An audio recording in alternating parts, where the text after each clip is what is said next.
了一下我这一次投资的一个朋友开那个火锅店的故事，还可以业配一下哈。OK 哈，好，反正这是我的频道，我爱怎么讲就怎么讲。如果冬天想吃火锅的话，欢迎大家到台北市八德路我不记得地址。Hello， 各位朋友，大家好，欢迎回到财经小故事，每周一次跟你聊聊这礼拜发生的财经大小事。大家应该也是2022年的年末啦，那就先预祝大家2023年新年快乐，可以事事顺心。你最近不是跟朋友合资开了一间火锅店吗？我身边有很多朋友也想要翻炒自己的咖啡厅啊，想请你分享一下这次就是开店心得。好啊，那我就聊了一下我这一次投资的一个朋友开那个火锅店的故事。我这个朋友呢，他原本就是从事餐饮相关的行业啊，那他之前是一个非常知名的手摇饮店的总经理。所以他不管在人事啊，在整个店的财务啊，包含如果店之后要做加盟，其实他都是非常的有经验的。他自己下面也有一间串烧店，那他的串烧店已经经营了4-5年了，也是非常的成功，所以他每年都非常的赚钱这样子。那他的烧烤店的东西呢，我们大家都去吃过，身旁周遭的朋友都是赞不绝口。那我是觉得，如果你们要跟朋友合伙，或你自己要创业的话，你的朋友或你自己本身一定要有相关的经验会比较好哦。那不是大家都说，尽量不要跟朋友有生意上的往来。的确啊，很多人都说啊，跟朋友最好不要有生意上的往来啊，或者不要一起合伙做事情之类的。一旦吵架，你的这段友情可能也就会不在了。但是我提供另一个角度给大家反向思考一下，有哪一间很厉害的公司，它是只有一个创办人的？非常的少嘛，因为一个人的能力是非常有限的。例如说我可能很适合行销。我可能很适合拍影片跟你们这边聊天，可是你说要叫我负责一些行政的东西的话，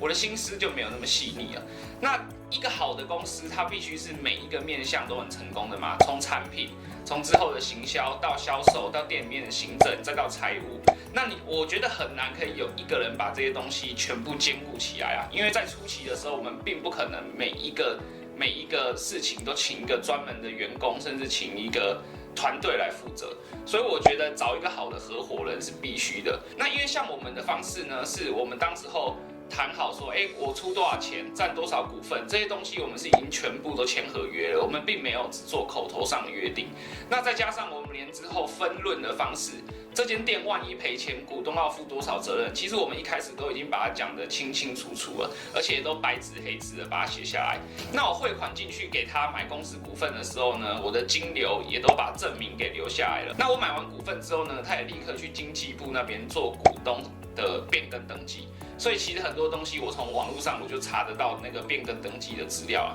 再回到刚刚我一开始提到的，我觉得大家在创业或者是跟朋友一起合伙之前啊，经验一定是非常重要的。因为如果是刚出社会的我跟一个好朋友要一起创业的话，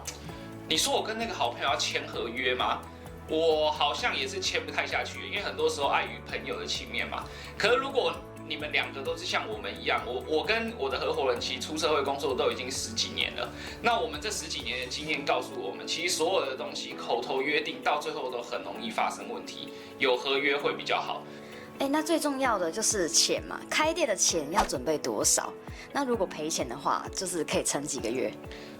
钱这个东西啊，确实是非常的重要。那一开始开店的时候呢，因为每一个人想要经营的事业体的大小会有点不太一样。例如说，我们是做火锅店，那你火锅店你是20个位置的小火锅，跟你是50个位置的高档火锅，它需要的资金就差非常的多。那大家一开始在算的时候啊，一定都会算出一个预估值嘛。好，比如说我这个店从0到我开始找房子，到房租的押金啊，到装潢的钱啊，到我请员工做一些前置的 operation 的钱啊，一定会算一个数字嘛。好，假设你这个数字算出来是200万的话，我会建议你们多抓20%。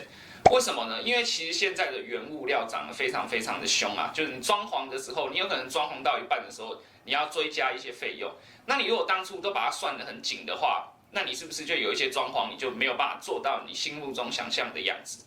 所以我觉得预留20% 左右的资金是非常重要的。那刚那个常进人他有问到说，那如果赔钱的话，要能够撑多久？那一般我们都会这样讲啊，就是你开公司的时候，你会有公司每个月固定的开销嘛，就是你公司开了之后，你每个月要房租，你可能租大楼的话，你会有管理费，然后你还有一些员工的薪水，然后厂商的货款。那如果是一般的公司行号，我们都会建议大概预留3到6个月左右的现金是比较适合的。不过呢，餐饮业的业态比较特别一点，因为餐饮业都是收现金嘛，就是你吃完饭你马上就结账了。你吃完饭你马上就刷卡了，所以餐饮业的现金流其实可以不用像一般的公司行号一样预留的那么多，但是我们一般都还是建议要留2个月以上，这只是我们自己个人的小小经验。那筹备前跟实际上遇到问题有没有不一样？会有之前你没有预料到的问题发生吗？这个我跟你讲，这绝对是有的，因为我的合伙人他之前是做烧烤的。那这一次做火锅呢，虽然他没有技术，因为我们的火锅是主打港式的煲汤，然后我们的合伙人他的老婆是香港人，所以他们煲汤的技术是没问题。但是我光讲一个东西是我们从头到尾都没有想过，因为火锅要怎么煮？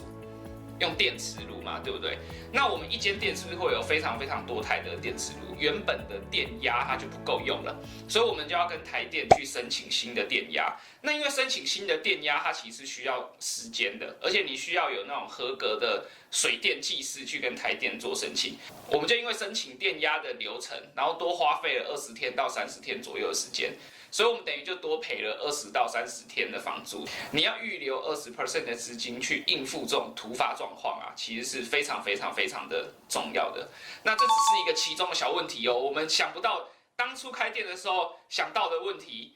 都没发生，但是我们没想到的问题都发生了。我再随便举个例子，因为我们的那个店面有地下室，我们地下室是做包厢，然后我们原本想说我们包厢，因为我们地下室非常非常大，那我们原本想说，那我们地下室就是做预定制的，那我们可能就是接14个客人左右这样子。那大家吃完火锅之后，我们旁边就装个 KTV， 可以让大家唱歌，因为很多人就是聚餐完就去钱柜唱歌嘛。那我们现在不用，我们就做一个一站式的服务。你看我们想象起来是不是很美好？但实际执行的时候，我们就发生了一个很困难的点，就是因为唱歌它会有声音，那声音就会吵到楼上的邻居，所以我们就要把原本的门全部都换成隔音的门，还是怎么样？那因为正常隔音的门都是需要定做的，它跟一般的门不一样，它不会有一个固定好的大小。那你看我们那个门定做，我们20天又去了，我们楼下20天又20天不能营业，等于我们又多付了20天的租金，所以其实在规划的时候啊，有很多的问题都是当初想象不到的。那我觉得做第一间店，你一定会有这种很多你从来都没有想过的事情发生。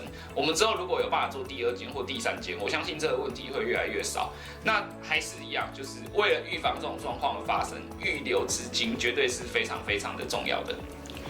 那台北，你们在台北开店嘛？那台北选店的位置要怎么看？因为台北租金不是很高嘛。选店的位置啊，这个因为每个人他的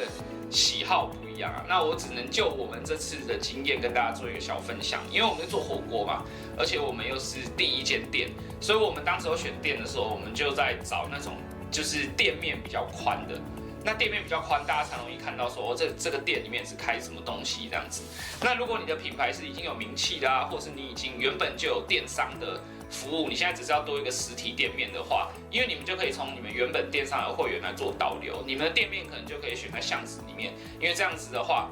那个它的租金会比较便宜这样子。我觉得台北市现在的店租其实没有到非常非常的夸张啦，那尤其是跟之前4、5年前那时候东区什么店面都爆炸贵的情况来讲，我觉得现在的价格是合理的很多，而且现在的商圈其实也比较分散了。以前的商圈都比较集中在那个东区的商圈嘛，那现在的商圈其实像西门町的商圈啊，或者是中山捷运站的商圈啊，其实他们也都开始蓬勃发展起来。所以在这个分散效应之下，我觉得现在的房租已经没有像以前一样这么的夸张了。那不过还是提醒一下大家，就是你们在算成本的时候，你们要记得啊，房租的成本千万不能占你所有成本的比例太高哦，因为这样子的话你会很难负担。好，那我再总结一些小结论哦，小 tips 提供给那些你以后想要创业，或者是你正准备要创业的人。那给以后要准备创业的人，就是你一定要多在产业磨练你的经验，然后建立一些人脉。那我个人建议啊，创业的时候最好是找信得过而且认识比较久的朋友一起合伙，这样子大家可以各贡献不同的专业跟人脉。那在合伙之前呢，你们多少钱买多少股份，之后分润的方式跟所有每一个股东要负的权利、责任、义务都要白纸黑字把它写下来，并且签合约。那汇款买股份的金流也务必保留，这样才会避免日后衍生的诸多争议。好，那这一集的财经小故事我们就讲到这边。喜欢我们影片的话，记得帮我们订阅、按赞、分享。大家如果今天想吃火锅的话，欢迎来品尝一下正宗档次、煲汤汤底的健康火锅。我们店在八德路上台安园对面，我们的品牌名称叫做凉汤凉汤，大家可以去 Google， 我也会把我们的粉丝团的网址放在我们的影片下面。那这集的财经小故事就先讲到这边，祝大家2023年新年快乐，大家拜拜。